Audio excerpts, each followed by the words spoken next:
It's 3 o'clock, right on time. We all have gathered here on this wonderful afternoon. So was thinking that we can get started with the session, and I can introduce you all to the attendees, also to some of the panelists who may not know each other.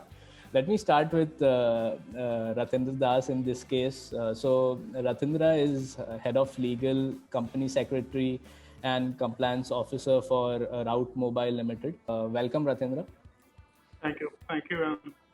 We have Manoj Gagwani ji, who is joined in. Manoj is the general counsel with over 25 years of rich experience in heading corporate legal and secretarial functions at Future Consumer Limited. So that's Manoj for you. Next we have. Sir. Yes, welcome, sir. Welcome. So next we have Ramesh K. Vaidyanathan, and Ramesh is the managing partner of Advaya Legal. So welcome, Ramesh, as well. It's a pleasure having you. We also have Pathik Arora, Director, Cevion Wind Technology Private Limited and Senvion India Private Limited. Director Legal and General Counsel, Head of Legal, Secretarial and Compliance for Senvion India in India. Lastly, we also have on this panel as a moderator, Dinesh. Dinesh Sharma is the founder and CEO of Volody. Thank you so much, Sanket, for the nice introduction, and thank you so much all the panelists for joining this webinar. This is very well thought out subject, and I am very happy that you all consented to your time, because in today's world I think GCs are most in demand. With so much going on in your professional life.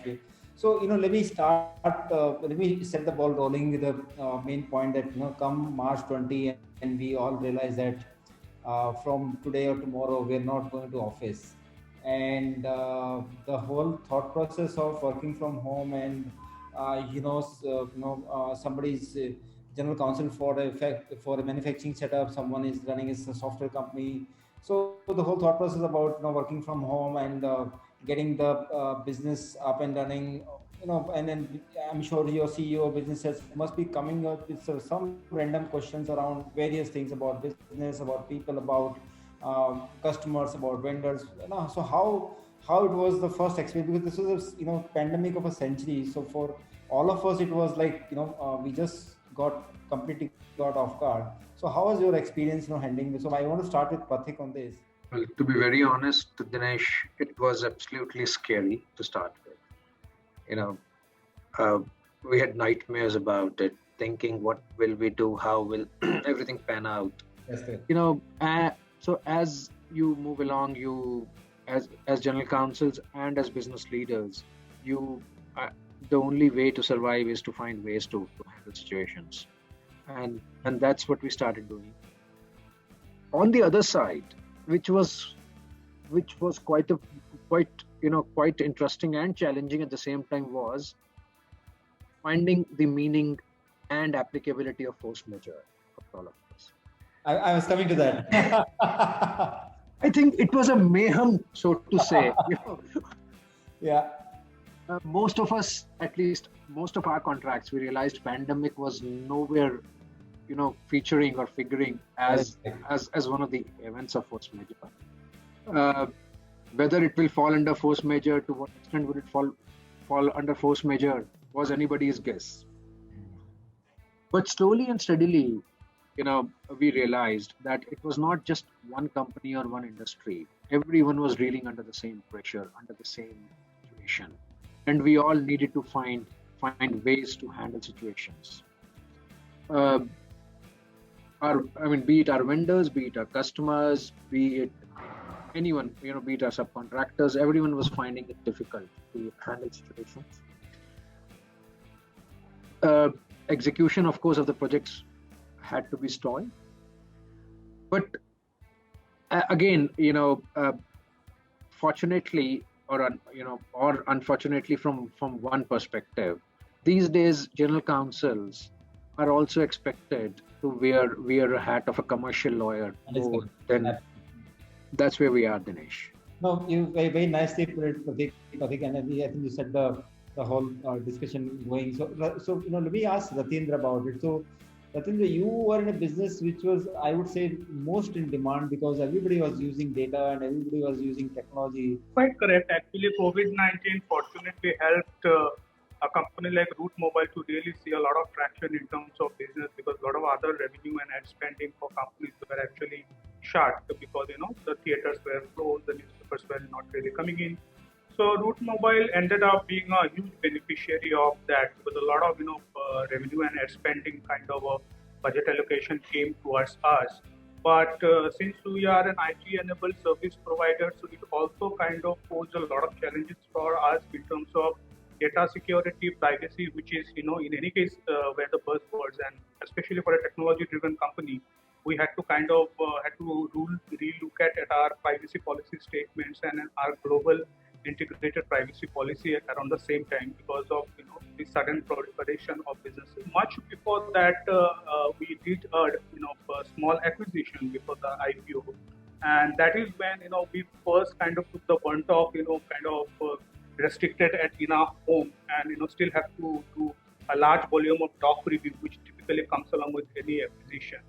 And that was kind of one of the major challenges for us to sort of first do the doc review, then do the reconciliation of the handing over documents, and then finally signing off the business transfer agreement that we eventually did. And we obviously felt at that point of time that even though time was not an issue anymore, people were largely sitting at home, but we were probably losing out a little bit on the technological help in terms of having platforms where multiple people can work on the same document at the same time. And this is where I think going forward also, as we already can envisage that work from home or lockdown situations can come up in future also. I think software solution companies can come up with new solutions and innovative solutions to tackle this kind of situations where a large number of people would be sitting in certain places and still have to work on the same transaction. So I just Dinesh, I don't know if we will have a chance, but I do want to talk a little bit about some things I found when I was researching for this conversation. Some interesting statistics. So I don't know if you want me to do it now. No, please do that. No problem. So this is essentially a survey done as to how life is going to change for general counsels, has changed during the pandemic, and how it's, so some interesting aspects that came out, was that, 88% of the general counsel surveyed said the pandemic efforts were successful. And of course, bad news for people like me, they were largely able to reduce outside spending. They were able to bring more and more work in-house and accelerate the use of new and existing technologies. I think those are the key three takeaways. See, Dinesh, personally, my view is that I have always believed that so far as the legal activities are concerned, there is an element of confidentiality which also is very crucial. As I said, my personal view would be that to the extent possible, one should have it in-house. The GC function should be handled much better way in a in-house scenario rather than placing more reliance on external resources. So that is what I believe into. And I have been working in this mind frame for last more than 25 years. Ratindra, you want to speak about what technology you are adopting now to digitize things? So we are largely handling contract management in our legal department. We have a large base of customers, and therefore contract management and contract discovery also from time to time when various issues crop up with the customers. So we have a in-house developed software which currently serves for that purpose. Obviously, we are looking at various other solutions because the volumes are expanding for us, and therefore, obviously, we will be looking at more innovative solutions for us, mostly from contract discovery perspective and document discovery perspective.